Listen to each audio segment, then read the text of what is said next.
Morning, Gamecock fans. Today is Tuesday, December 9th, the year of our Lord 2025. This is Coffee with JC Shurburtt. Hope you all are doing well here on a Tuesday. I know if you're in Gamecock Nation and you were hanging out around 9 o'clock last night on the internet, some good news for the Gamecock. At least I think it is. Kendal Briles is apparently set to be the next offensive coordinator at the University of South Carolina. Pete Thamel of ESPN, and then thebigspur.com. We confirmed it shortly after he tweeted it out. Told you it would be a national media guy that would end up breaking the story that South Carolina was finalizing a deal with Briles. TCU media outlets have reported he's leaving. It looks like, although a deal is not official yet, it looks like it's heading that way. So I think it's okay to talk about it and break it all down for you. We've been talking about Briles quite a bit the last 2 days. I've kind of gone into the scheme and the player fit and the personnel fits and all that. I think this is a significant hire for Shane Beamer in many, many ways. It was going to be big, right? And I think what we've been harping on, and I think what the idea was, is to kind of go in a different direction. Said that yesterday. And when something's not working, do something different. And sometimes it's dramatically different. Sometimes you just tweak it. Sometimes it's dramatically different. I don't think in press conferences there'll be talk about carryover and all that. This is a new system. I think it was needed. Not that some of the plays in the playbook didn't work from time to time, and not that, the first 5 years of the Beamer era were all bad on offense, but it was inconsistent at best. You kind of go through the different years and you see the ending to 2022 and then 2023, it was not a good year on offense for a number of reasons with Spencer Rattler. In 2024, it kind of took them a while to get going. They scored enough points in 2024, except against Ole Miss.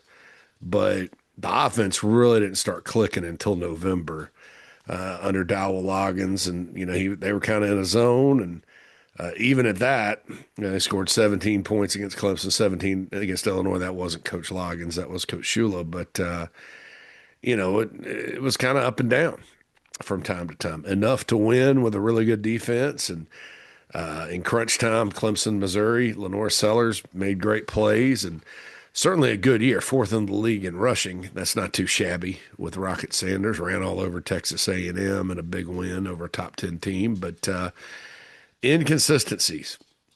And I can't promise you against SEC defenses that this is going to be consistent. I mean, you look at even some of the best offenses in the league.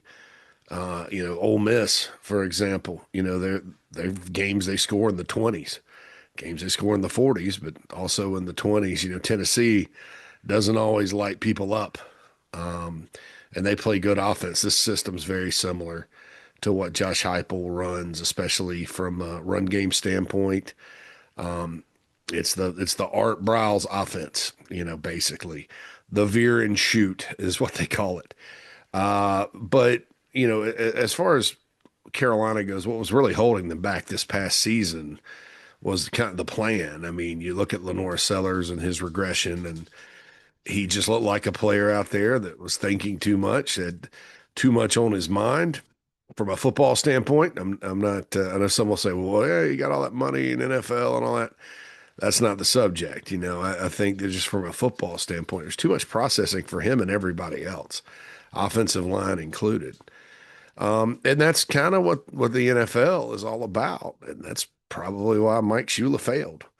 Not that it was some complex thing, but it's not the complexities of the play, so to speak, because the plays kind of were not as complex as Loggins or especially Satterfield. Satterfield had some very complex plays, but it was how they operated it and got into it and executed it and all that. I think it was just too much that clutter, so to speak. You've heard Shane Beamer and the players talk about clutter this past year. It got better under Mike Furry, but what could he really do in 3 games?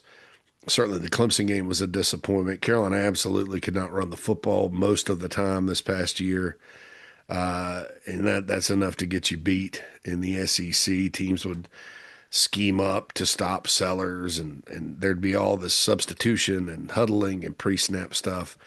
You'd be, somebody told me the other day, you'd have a play that works, you got the defense in the right look, and then they go substituting a guy in. And then the defense can substitute, and it just kind of throws the whole thing off. Well, no more.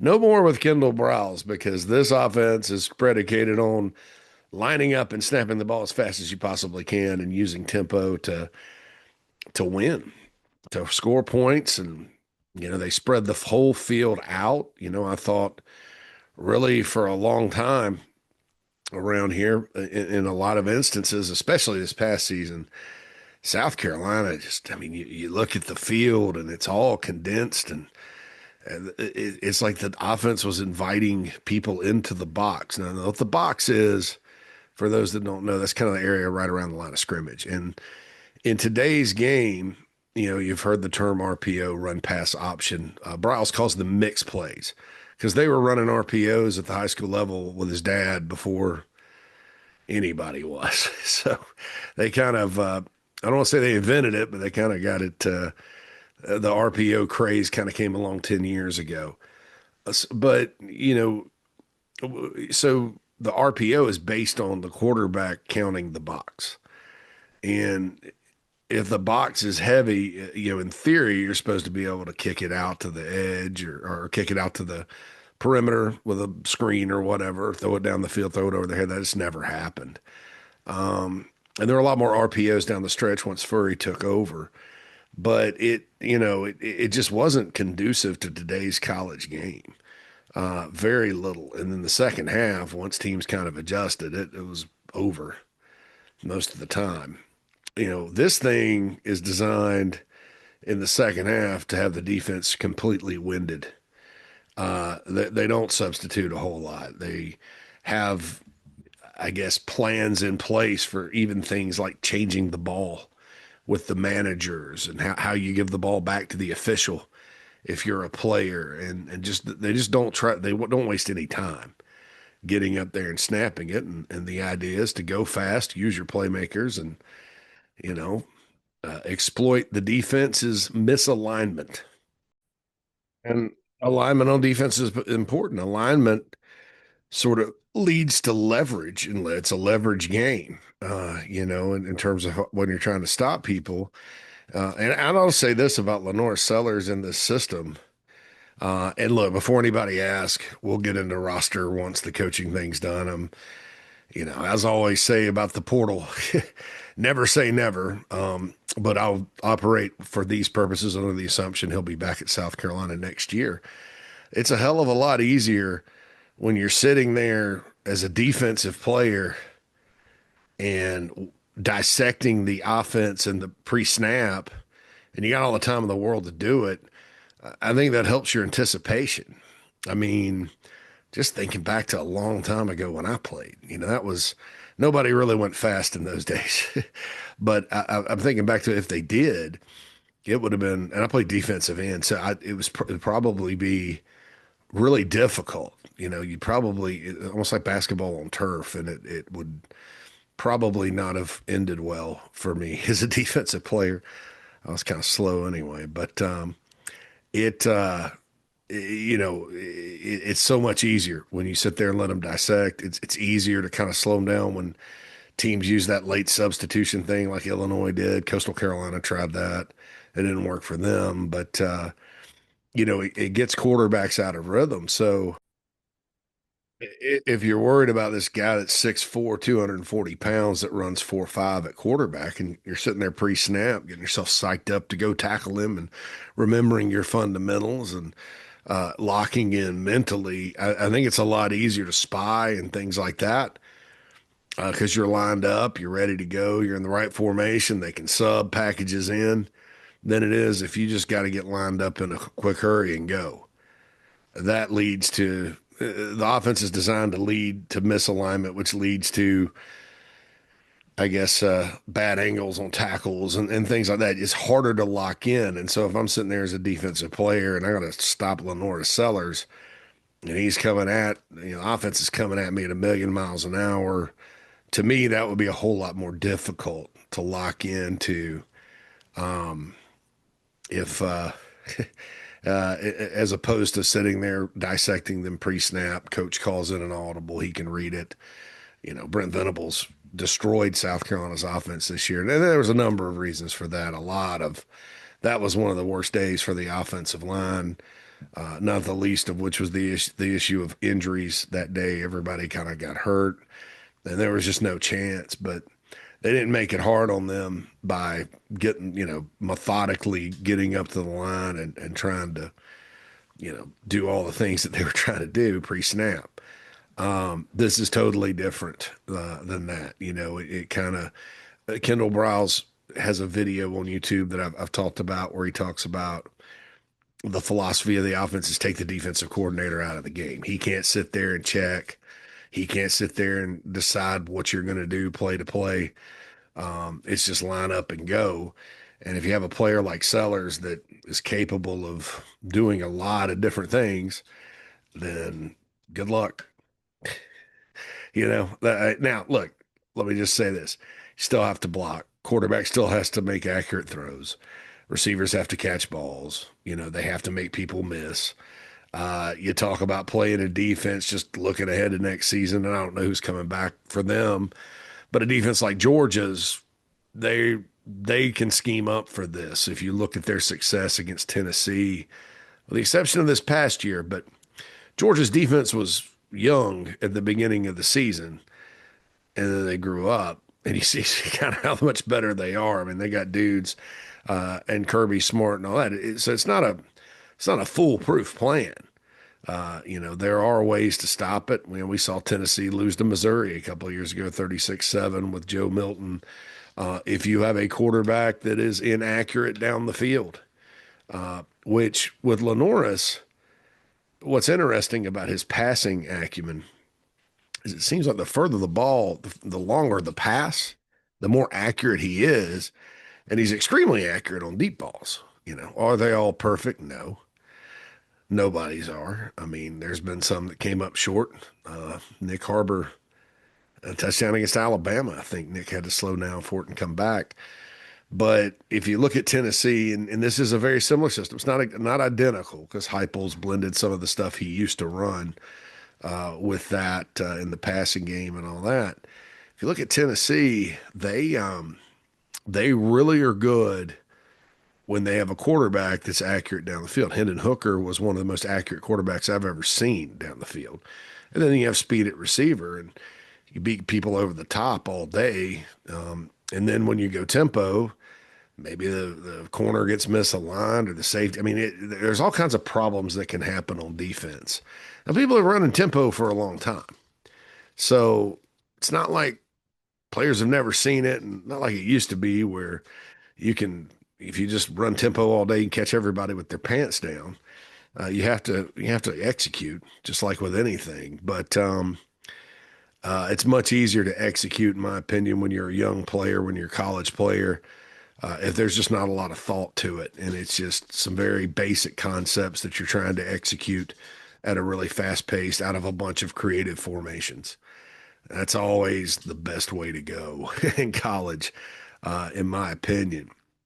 So and that's kind of, people talk about Steve Spurrier's offense. That Steve Spurrier's offense was a lot different than this, especially in the run game. But his offense was, triangle based and passing windows and stuff, 1, 2, it was pretty simple. But then his play calling made it go because he was good at, and then they had some option routes, and that Briles system has that as well, where the receiver reads the defense and runs plays. That's why sometimes when you see a pick from Spurrier's quarterbacks, you would be wondering what the heck the QB was doing most of the time, because you'd see it, he'd throw it right to a DB and there's nobody around. Most of the time, that was a receiver not making the right read or route, or them not being on the same page. And how you kind of wean your team off of that, and quarterbacks and receivers, you just rep it over and over and over. Spurrier at practice, over and over and over. I keep making that noise.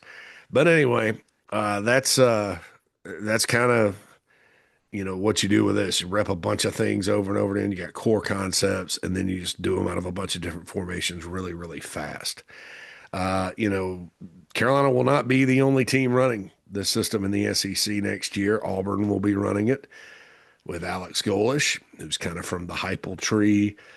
You have Jeff Lebby at Mississippi State that runs it, and then Kiffin has a lot of stuff in his system that he got from Kendal Briles at FAU that's taken his offense and added to it, and I think made it a lot better, made it lethal. So you got LSU running some similar stuff as well. So Carolina's not going to be on an island when it comes to running this, but they have kind of the crown prince of the system with our Briles' son and Kendal Briles, and they're all every play caller's a little different. Every coach is different, so it's not identical, but conceptually, just in general, this scheme they need a quarterback that can complete longish passes accurately, and Lenore's is good at that. Where Lenore struggles is kind of the mediums, the the little dump passes and screens and stuff sometimes escape him. Maybe throws it too hard. And a lot of times it's all about his fundamentals, getting set and throwing the ball. If you're going a little faster, it's also a little more difficult to pass rush. I think one of the kryptonites for the system, though, is if you have a D line that's just destroying the offensive line, because no matter how fast you go, you can't get anything off. And so that, they shut down the run. That's another thing too. But as far as the plan goes compared to what it has been here, sign me up. I mean, I think that's tremendous. I think that when you looked at the names we tossed around, Kevin Decker from Old Dominion runs something similar. He's kind of from that Heupel branch of the Browse branch of the tree, the air raid tree. And I'm gonna keep him on the air raid tree. Some people disagree with me on that, and that's fine. But they're all from Leach and the coaching tree, and all that good stuff. Art Browse, of course, coached for Mike Leach at Texas Tech. So that's the deal there. As far as the system fit for Sellers from a running and passing standpoint, is he's got the skill set to thrive in this system, and I think it's a good thing, for him as he's weighing his decision and all that. It's designed to put up numbers. Certainly, his numbers were not were very not as good as last year. Let's just put it that way. And he's got some things he's got to work on, but I think when you're talking about an individual player getting better at individual things and performance, the less the harder it is to process if you're the quarterback, what the whole team does, because you have to as a quarterback. If that's a little bit easier, then I think that your chances of fixing your personal, individual things, not personal, the individual things, goes higher, goes higher. I mentioned the offensive line, when Baylor was rolling with this stuff, or Arkansas, they always had a pretty good offensive line, especially when it was good. At Arkansas in 2022, they were off a 9-4 season. They beat Cincinnati, they beat Carolina, they beat Missouri State, and then they had some injuries up front, and that wasn't good. Then KJ Jefferson got hurt and wasn't the same, and their backup was just didn't look like he fit what Briles wanted to do. Because your quarterback's got to have some wheels, and all the Gamecock quarterbacks do. But and that kind of derailed them that year. But they still, when they were clicking, were a pretty impressive football team offensively with Rocket Sanders, Trey Knox, who's two future Gamecocks, and Dowell Loggins was coaching tight ends on that team. So I really like. And look, let me back up a little bit. Let me back up a little bit. Beamer probably will say some of the stuff Loggins, because Beamer's mentioned that before. Loggins got some stuff from Kendal Briles. I'd have to kind of look and see. I didn't think run game wise they did much of that, but I'd have to go look and see about all that. But they did coach together, and I'd be curious to see what Dowell Loggins had to say about Lenoris playing for Kendal Briles. I think that that would be a fascinating interview, just because they know each other. Kendal Briles is a turnaround artist for offense. He's improved the offense in year one everywhere he's been, with the exception of TCU statistically. And TCU, of course, was coming off a national championship with Garrett Riley there. Or national championship game appearance. They got slaughtered 65-7 by Georgia in the national championship game. But that was with Garrett Riley. And so that team was really good, even though they didn't win a conference championship. Still a really good team at TCU. And then the next year, Kendall came in from Arkansas and replaced Garrett Riley. So that was different because the Riley system is a lot different than the Briles system. They're all kind of from the same big tree, not Big Tree, the offensive lineman, Big Tree, the Mike Leach tree, I guess is what I'm calling it now. But they're distinctly different branches, and I'll get to because there's some TCU fans happy right now, and I'll get to that here in a second. But he's improved it everywhere he's been except TCU, and there's been some struggles on offense before he got to these places. And I'll just kick it around. And he came in with Lane Kiffin to FAU in 16. And the Owls were 72nd in total offense. And these are the numbers I have. You can go look up the schedule adjusted FPI and F plus and all that. But they went from 72nd in total offense to ninth, won a Conference USA title, went 11-3, undefeated in the league. The next year, he goes on to the University of Houston, which is his alma mater. If you remember, his dad coached against the Gamecocks in the '06 Liberty Bowl at Houston. Art Briles was the coach there. Houston's a program that thrives on offense. Major Applewhite was the head coach there. Pretty good offensive coach. And they were 40th in total offense. And then Kendall got there and they finished 14th. Now, Major Applewhite got fired. They finished 8-5 that year, and he got fired and I believe replaced by Willie Fritz. No, that wasn't Willie Fritz. It was who left Houston to go someplace recently. My bad. They hired Dana Holgerson from West Virginia instead of Willie Fritz was after Holgerson. Fritz is there now. But, Major Applewhite went 8-5. He gets fired. Um, Briles actually left or resigned early mid-December to go to Florida State. But scoring points was not the problem there. They couldn't stop anybody in 8-5 record, and they just moved on from Applewhite after that. And so they finished 14th, went from 40th to 14th. Florida State was next. It was a dumpster fire under Willie Taggart. I don't think that, honestly, Briles did not save his job at Florida State, but they were better. They went from 103rd in total offense to 59th. So there was significant improvement down there.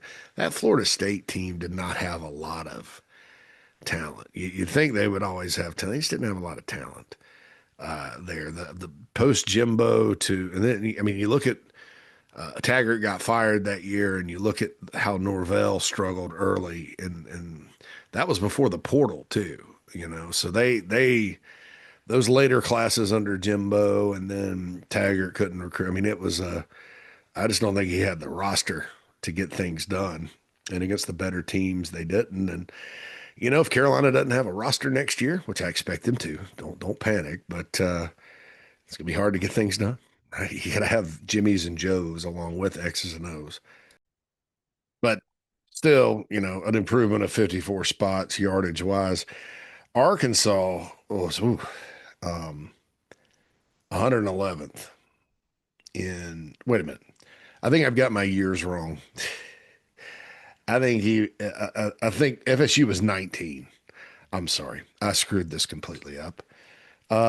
So Arkansas was, yeah. So yeah, I wrote down I'm sorry. I wrote down the previous year. So in 16, FAU was 72nd. 17, they were ninth. In 17, Houston was 40th. In 18, they were 14th. In 18, Florida State was 103rd. And in 19, they were 59th. So it brings us to 20 because his first year at Arkansas was under Sam Pittman. Sam Pittman made two great coordinator hires initially, Kendal Briles and then Barry Odom on defense.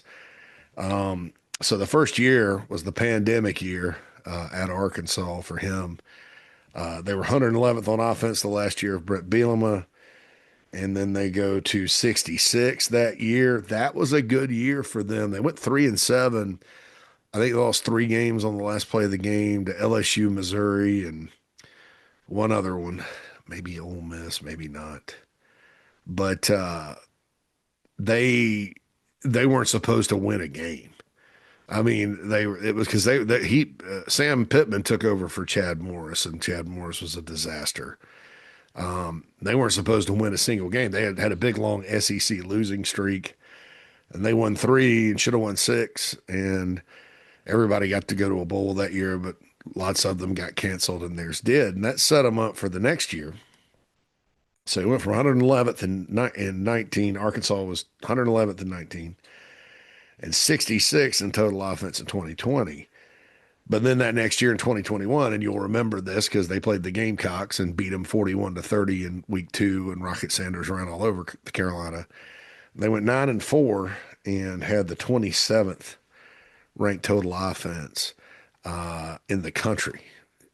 So and that was they beat Penn State in the Outback Bowl, won 9 games. They really had a special. That's the year where they beat Texas and beat Texas A&M back to back, and it was just they really got on a roll and finished well that year. Sam Pittman's best year at Arkansas by a good margin, and that wasn't 2021. Man, my dates are all off. It's early. It's early. Carolina played them in 2022. So forgive me for those errors. I just completely botched that, folks. But you know the drill. I'm usually really good with dates and games and stuff like that. But I'm reading off of some notes I jotted down from a graphic, and it's not my day so far. So 2021, 27th offense, and so the reason I did a 2 year year over year is that the pandemic year, nobody played defense first and foremost. So there were a lot of teams with big yardage totals. And then just to see when you got back into a normal year, how this offense really, really worked for an Arkansas program that quite frankly needed it because Bielema's ground and pound was grounded, right? They ended up not being able to move it before Briles got there. So it goes on to TCU. These had top 25 offenses all 3 seasons. So this brings us to this past year. TCU was number 30 in total offense this season, 425.3 yards per game, 30.8 points per game. Those of you that watched the TCU North Carolina game against Belichick, you saw what that offense was capable of when it was humming in the opener. So why are TCU folks mad or glad to see him go? It's because they couldn't run the ball.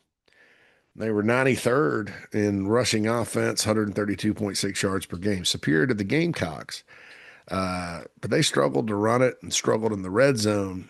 And I'll talk about the red zone here in a second. But, at TCU, they're used to scoring points. Gary Patterson kind of turned everything around there during the Big 12 era.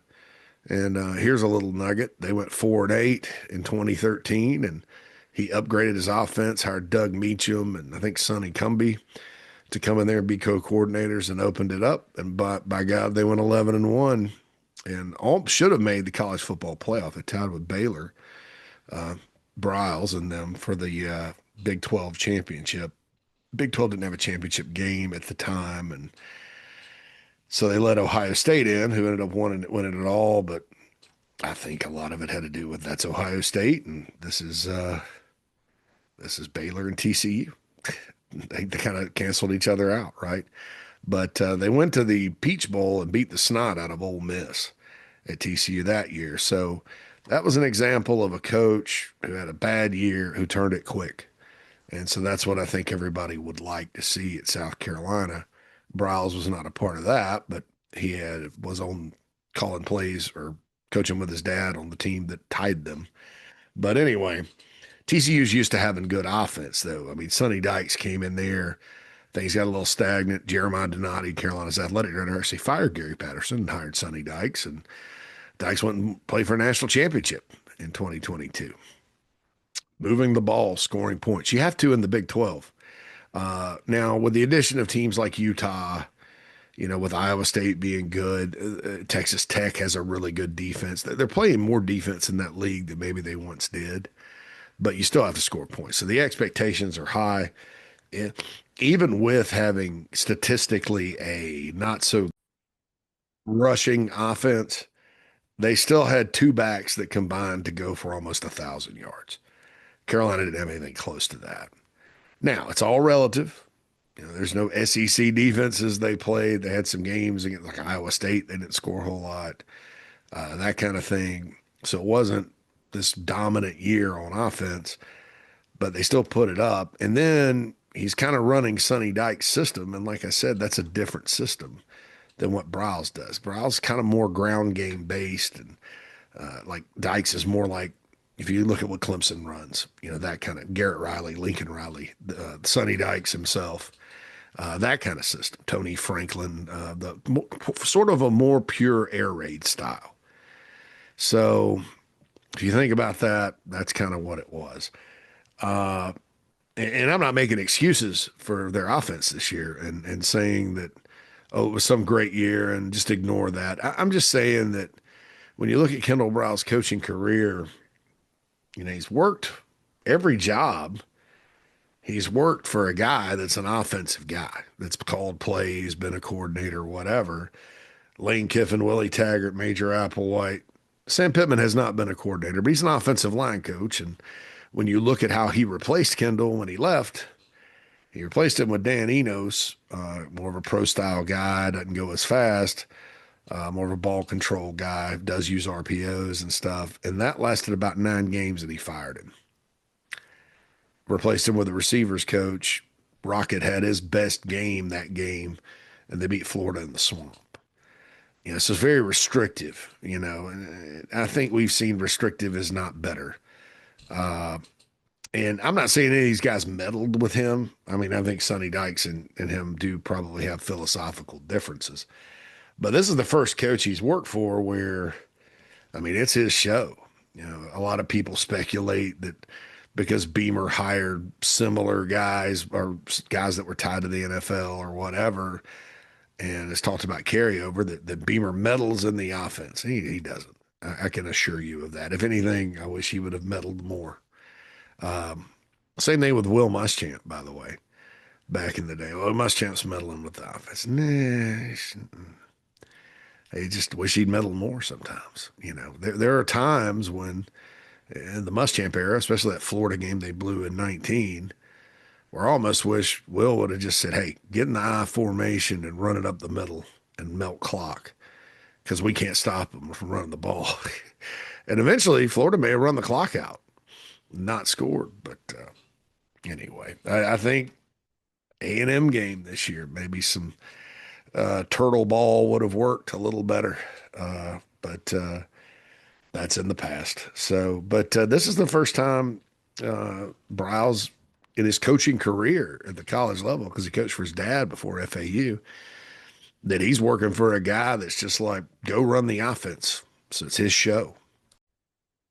And I know with coordinators like under Spurrier, that was a very attractive thing, is that, defensive coordinator, he could do whatever he wanted, head coach of the defense or whatever. And that's a good thing about Beamer as a head coach. He kind of lets his head coaches, or sorry, his coordinators coach. I don't know that that's been a good thing to this point at times, but I think that when you're talking about the attractiveness of the job and the freedom to kind of do your thing, that's it. It's a whole lot easier when your boss is just kind of, he's a manager and he just kind of lets you do your job than when your boss used to have your job and has a lot of ideas. about how to do your job. So that's encouraging there because it'll be the Kendal Briles show, and we'll kind of get to see it in its purest form. So I look at it and I think that's pretty solid.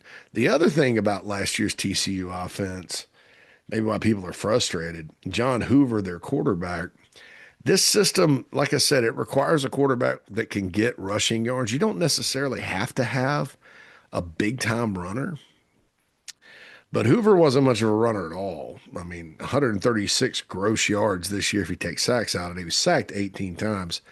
He had 4 net rushing yards this whole year. Did throw for 3,472 and 29 touchdowns, but he also threw 13 picks. So Hoover didn't have his best year this year. I could make a joke about Hoover vacuum cleaners sucking right now. Well, he's Hoover, so he sucks. But that would be corny, right? I tell people I don't joke around on coffee, so I'm going to shut up. I'll save that for the show. But anyway, not the best year for John Hoover. Don't know that he was a Kendal Briles type quarterback fit.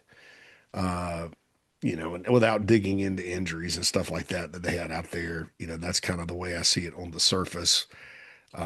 I'd have to dig in a little bit more, but sacked 18 times, that's a big number. Of course, it's nowhere near the sacks Carolina gave up this past year. And all of that happiness. This offense is designed not to get sacked.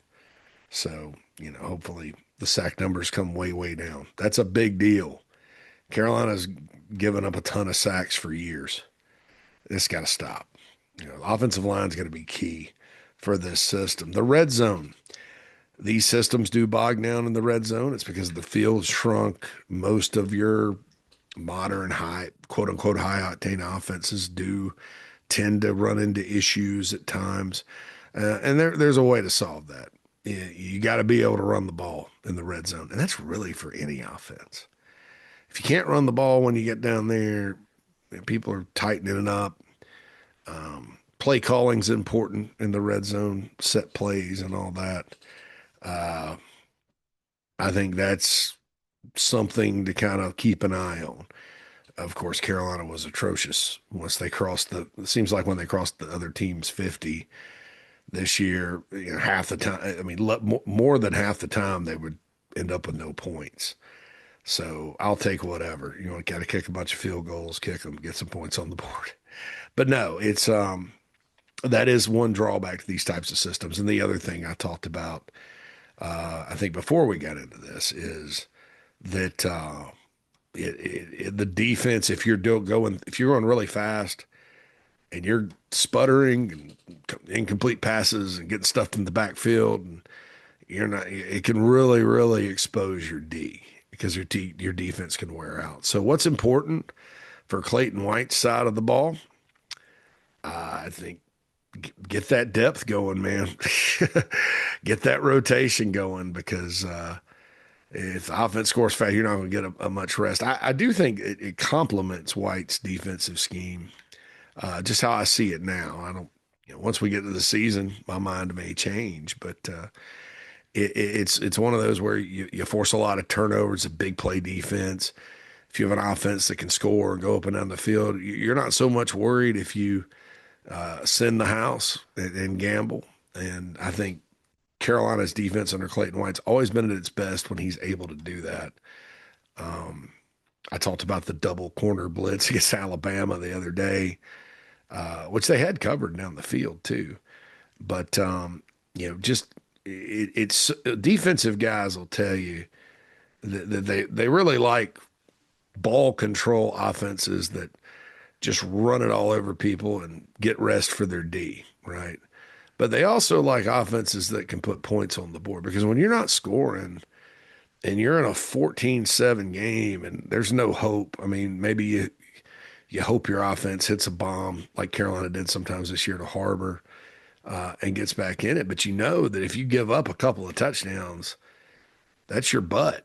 I mean, you're probably going to lose the game. So you tend to play back and a little more conservatively. People get frustrated with off coverage on defense. And, sometimes you're doing that because you're just trying to make them bog down and because you don't want them to score. And the more you play you get one-on-one situations, as we found out in the Clemson game, the offenses are designed to get their playmakers in one-on-one situations. And then even if you're good on the back end, some of those plays are going to go the other way with good passes and really elite receivers. And you face a lot of those in this league.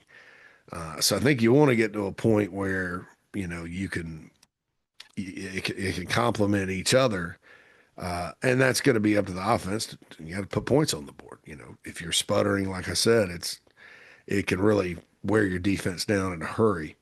But even Nick Saban realized this. I talked about 2014, 2015, when he opened up his offense, his latter years at Alabama. Now they kind of went back with Jalen Milroe and Tommy Rees his last year, but it was a little more like Alabama, the Alabama before. But Saban had the foresight to see it before. I mean, that's why he's Nick Saban. He saw it before anybody else. It's all right. Well, we got all these good receivers and good quarterbacks. Let's go fast and chunk it all over the yard. And you look at Alabama's scores of games, there were a lot of 42 to 20s and things like that took place.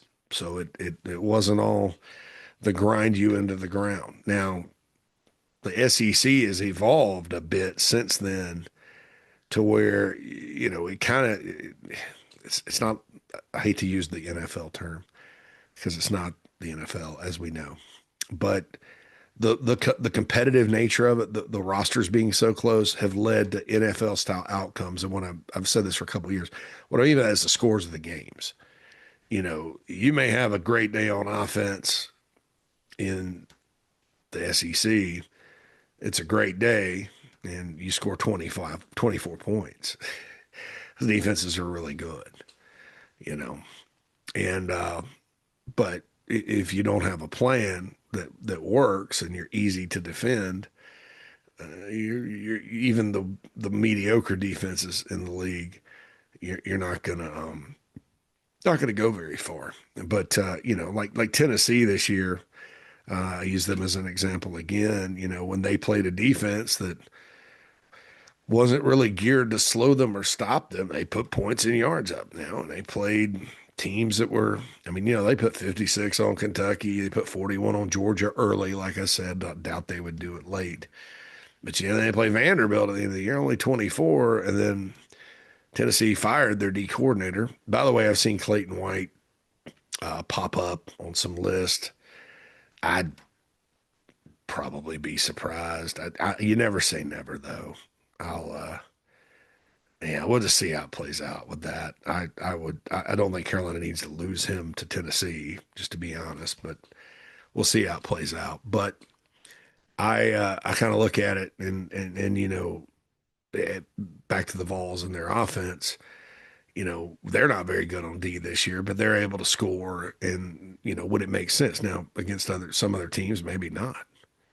Maybe not. They finally solved the Georgia riddle this year and lost in overtime. Before that, 10, 13, that kind of thing. So that's going to happen too. There's going to be Carolina plays Georgia, Texas A&M, Alabama next year, Oklahoma next year. I'm certainly not sitting here saying that South Carolina is going to be sitting there with a top 10 offense and total offense. That may be unrealistic, and there's a lot of questions to be answered about the personnel. But what you want is something that makes sense and puts you in a good position. And I think Kendal Briles absolutely accomplishes that. It just makes so much more sense from everything, from like the types of quarterbacks Carolina recruits, the athletes and the footprint. There's always good receivers in South Carolina. Carolina's got some really good young receivers. A young guy like Sequel Patterson, who reclassified and just signed. That's a guy that could get in there in this type of system and really do good or do well. Do good. I don't know that my English is all that good there. But anyway, that's the long and short of it. So when will it be official? I wouldn't be surprised. It is 6:25 a.m. Eastern time right now while I'm recording this on Tuesday. So no word last night on a board of trustees meeting. They have to meet and approve any contract over $200,000. It can be virtually, but they give you 24 hours notice. So my guess is today the Board of Trustees news will probably come out, and then Wednesday, Thursday-ish, we'll have an official announcement. As far as press conferences go, I don't know. Watch for the track the school plane, but I'm assuming it'll be this week, and I'm curious to see what he says. Curious to hear the feedback on all this from current players, and at least on X when it came out last night. Everybody from DeCarrion Joyner to Isaiah Augusta, a lot of people were fired up about it, former player wise. Players love to play and stuff like this, aggressive, creative, and fun. This matches what they do on special teams and defense. It makes all the sense in the world. Going back to the Muschamp era, when Briles became available after the Baylor thing happened, and he ended up going to FAU with Kiffin, and they started scoring points, and it didn't really look like what Lane Kiffin had been doing, although he's really good at Alabama. I mean, it looked modern. Not, it looked like a great deal there, what they were doing, and I went up and down the field, and I was like, that looks like fun. And, South Carolina, hey, I always thought that would be a good direction to go in. Run tempo, all that good stuff. Like I said earlier, they're not the only team in the league that's going to be doing this. I mean, like I said, Mississippi State, Tennessee, LSU to a certain extent, and now Auburn with Alex Golish. So this will be similar, but, a lot of times in the SEC, you have, 5, 6 different teams that are basically similar with what they like to do offensively. And there's no reason why they can't all be good. All right, folks. This has been Coffee with J.C. Shurburtt. Kendal Briles trending toward being hired with the Gamecocks. Excellent hire. Although I'd have been happy with anybody similar, Decker or anybody like that, but excellent hire. And it's certainly a hire that folks out there that maybe don't dig into every coach in the country, they're going to recognize the last name and go from there. So, all right, we got the show. We got the morning show. We got JC and Morgan this morning. And so lots of talk about this across the board. JC and Morgan will probably dive into the playoff. I know Mike's probably got some takes on the playoff bracket and, what do we need to do to fix it? Notre Dame, all that good stuff. Bowl opt-outs, the JC5. As always, we'll have a great JC and Morgan. That's coming up at 8:45. And then the morning show. And then the Mad Dog and I will be back with a full-length show today. Had to cut it short yesterday. Things are just getting crazy on the web. And we'll go from there. But be happy, Gamecock fans. This is a good outcome of this coordinator search. As far as on paper, does it make sense? Yes. Is it a dramatic departure from what they've been doing, which absolutely did not work, at least from a consistency standpoint? At the very least, it was inconsistent, but most of the time it was just did not fit the personnel, did not fit what's been done here in the past when they've had successful offenses. I mean, you know the drill. I see what Beamer was trying to do, but I think that the way to go about it probably was given that he's making this type of hire going in a different direction, he probably admit that was wrong. It wasn't all bad. Carolina's had some huge wins under Beamer. Huge. I mean, forget about this past season for a minute. There's a lot of accomplishments, that a lot of wins, a lot of big moments. But the consistency just hasn't been there. And I think a lot of that has to do with kind of what they were trying to do. And a lot of it this past, 90% of it this past year was the square peg and round hole offensive scheme they were trying to run. And we've seen examples of teams that make a pretty big change like this on offense, turn it around immediately. And, oh, by the way, you also got Kent State as the opener next year. That news came out yesterday. So a team that, Kent was supposed to be terrible this year. They fired their coach in the offseason, but the interim guy did pretty well. They were competitive. They were not the bottom of the MAC. They won some games, were surprisingly good. But last time they came to Columbia was 95. Tannehill and company beat them 77-14. That was a tough one. Alma mater of Lou Holtz and Nick Saban, but they're the opener next year, and then Towson comes in the next week. So for Kendal Briles and whoever's on the offense, That's a good first two games to get in sync before the gauntlet starts. SEC schedules come out Thursday. Watch the SEC. Gosh, Carolina's got to go to Norman or Tuscaloosa, wherever the heck they got to go that's tough next year. Watch that be the opener. There's no Vandy on the schedule. There is a Kentucky. Kentucky actually has to come to Columbia again next season. There's Kentucky, Mississippi State, Florida, Tennessee. Yeah, Tennessee game may be early next year. Who knows? But it'll be another gauntlet next year. But I think sometimes it's beneficial. You can ask Indiana about this. And sometimes it's beneficial to have those two warm-up games at the beginning. When Spurrier was at Florida, he always did that. Then they'd be ready to roll against Tennessee and usually beat them, and away you go. But anytime you're breaking in a new offensive coordinator or whatever, I think not having a tough opener, and then you get the bonus of having an FCS opponent in week two. I think that's beneficial. I remember in 15, Clemson had that first breakthrough year, and they opened with Wofford and App State back to back, and that kind of got them going for that season as well. All right, folks. See you later. This has been Coffee with JC Shurburtt, the Kendal Briles episode 203. Holla. JC and Mad Dog Mully on the Gamecock Show.